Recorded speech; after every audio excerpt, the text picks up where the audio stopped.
Sorotan lain, Saudara, terdakwa perkara dugaan kasus korupsi tata niaga timah Harvey Muiz akan menjalani sidang lanjutan pada hari ini. Harvey Muiz didakwa melakukan tindak pidana korupsi dan tindak pidana pencucian uang dalam pengelolaan tata niaga komoditas timah di wilayah izin usaha pertambangan PT Timah Tbk pada periode 2015-2022. Menurut audit BPKP, kasus ini diduga menyebabkan kerugian negara mencapai 300 triliun rupiah.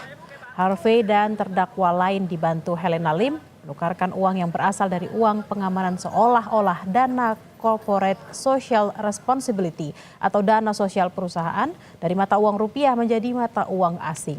Selanjutnya, terdakwa Helena mengirimkan uang tersebut kepada suami artis Sandra Dewi tersebut atas harta kekayaan yang diduga merupakan hasil pencucian uang. Untuk informasi selengkapnya kita sudah terhubung dengan jurnalis Kompas TV Asri Gunawan di Pengadilan Tipikor Jakarta. Asri, apa agenda sidang hari ini? Ya, hari ini sidang Harvey Muiz adalah agendanya lanjutan pemeriksaan saksi. Kami sudah menanyakan kepada kuasa hukum Harvey Muiz, Junaidi Saibi, terkait dengan siapa saja saksi yang akan dihadirkan dalam sidang hari ini. Namun dari kuasa hukum Harvey Muiz sendiri belum menyampaikan siapa saja saksi-saksi yang akan dihadirkan. Dan tadi Harvey sudah tiba di PN Tipikor Jakarta pada pukul 11 waktu Indonesia Barat. Namun sampai sekarang sudah lewat dari 45 menit, sidang masih belum berlangsung, Bella dan Saudara. Lalu kalau kita lihat juga di agenda hari ini, rencananya terdakwa lain dalam kasus korupsi tata niaga timah di wilayah izin usaha pertambangan PT Timah Tbk, ada terdakwa Helena Lim yang rencananya juga akan menjalani sidang lanjutan pemeriksaan saksi hari ini. Ada beberapa saksi yang disebutkan oleh Kapus Penkum Kejagung, Harley Siregar. Ada 5 saksi yang akan dihadirkan dalam sidang Helena Lim, diantaranya Ahmad Syamhadi, Ahmad Haspani, Iksan Sodiki, Kopdi Saragi, dan Dudi Hatari. Kelima saksi yang dihadirkan dan rencananya dihadirkan ini memang juga belum disampaikan apa latar belakangnya dan siapa saja ataupun juga bagaimana kemudian yang mereka ketahui terkait dengan kasus ini. Kemudian kalau kita tarik ke belakang sedikit, Bella dan Saudara, di persidangan sebelumnya pada hari Kamis 29 Agustus 2024, Jaksa Penuntut Umum juga menghadirkan 5 saksi di sidang Harvey Muiz, diantaranya Direktur Operasi dan Produksi PT Timah Tbk tahun 2020-2021 Agung Pratama, lalu ada Direktur Keuangan PT Timah Tbk Vina Eliani, lalu ada Kepala Divisi Akuntansi PT Timah Tbk 2017-2019 Aim Syafei, lalu saksi keempat adalah Kepala Divisi Akuntansi PT Timah Tbk Dian Safitri, dan terakhir Kepala Bidang Akuntansi PT Timah Tbk Erwan Sudarto. Dari 5 saksi yang dihadirkan di persidangan sebelumnya, kuasa hukum Harvey Muiz Junaidi Saibi ini menyampaikan terungkap data-data terkait dengan dampak kerjasama antara PT Timah dengan sejumlah perusahaan smelter yang difasilitasi kerjasamanya oleh Harvey Muiz.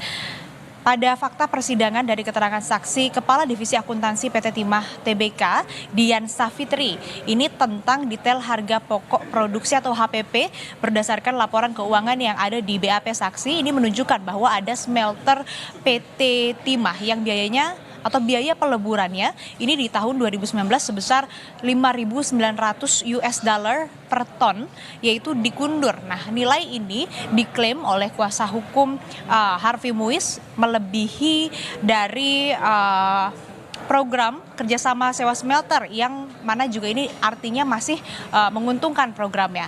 Kemudian kalaupun tercatat ada kerugian dalam laporan keuangan PT Timah pada periode 2019 sampai dengan 2020, dijelaskan dalam berita acara pemeriksaan AIM ini bahwa kerugian tersebut timbul akibat beban biaya keuangan bukan disebabkan oleh program kerjasama smelter. Jadi dari saksi-saksi yang dihadirkan, keterangan-keterangan yang disampaikan oleh para saksi, dari kuasa hukum Harvey Muiz, Junaidi Saibi menyampaikan bahwa justru kesaksian-kesaksian tersebut menunjukkan dari dampak kerjasama antara smelter swasta begitu dengan PT Timah Tbk, justru ini menguntungkan dan menekan kerugian dari PT Timah Tbk itu sendiri. Kemudian data tersebut juga dituangkan dalam BAP Aim Syafei yang merupakan pegawai BUMN Kepala Divisi Akuntansi PT Timah Tbk tahun 2017-2019 yang mana bahwa pada rentang tahun 2018 sampai 2021 emiten tambang timah itu berhasil mengantongi laba khusus program kerjasama smelter ini dengan total perolehan sebesar 966.190 miliar rupiah atau hampir 1 triliun.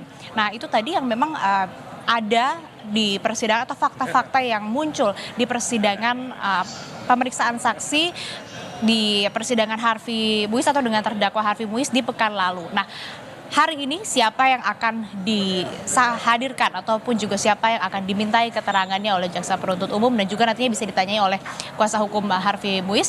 Ini kami masih menunggu Bella dan saudara siapa saja yang akan dihadirkan. Yang jelas kalau kita lihat dari dakwaan Harvey Muiz, ini memang Harvey Muiz didakwa telah merugikan negara sebesar 300 triliun rupiah dan Harvey maupun juga Helena Lim yang merupakan terdakwa dalam kasus ini disebut-sebut menerima uang sebesar 420 miliar rupiah. Harvey didakwa melanggar pasal 2 ayat 1 atau pasal 3 junto pasal 18 Undang-Undang Pemberantasan Tindak Pidana Korupsi, junto pasal 55 ayat 1 ke 1 KUHP. Selain pasal tadi, Harvey juga dikenakan pasal tindak pidana pencucian uang. Kita simak bersama Bella dan saudara bagaimana nanti jalannya sidang pemeriksaan lanjutan terhadap saksi-saksi yang dihadirkan dalam kasus korupsi yang menjerat ataupun juga dengan terdakwa Harvey Muiz siang ini di PN Tipikor Jakarta. Bella.